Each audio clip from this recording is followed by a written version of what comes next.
Finally, I'd like to show you a couple different options you have for actually retrieving additional data in a more structured way and maybe in a simpler way than maybe just using XPath. And there's a couple different libraries and things out there that will definitely make this easier for you.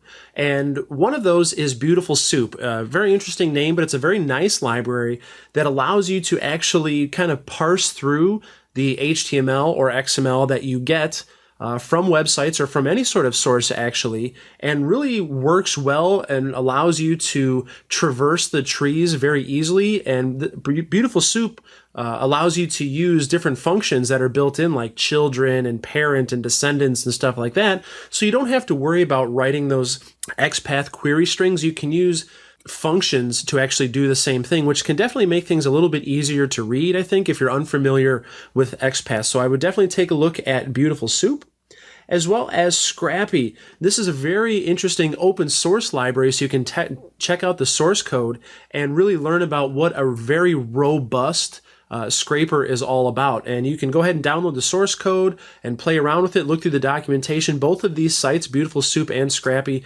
both have pretty good documentation to take you through some ways of making these things even easier, and are a little bit more robust than what you might throw together on an afternoon or on an evening. But this is definitely something that if you're interested in extracting data from sites and kind of putting them all together in a centralized location and doing something with, just like I was in a recent project, this might be an interesting way for you to at least get started and find out some more interesting information.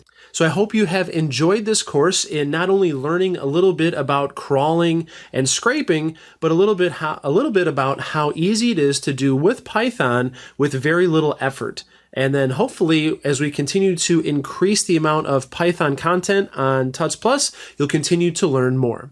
Can't wait to see you next time. Thanks.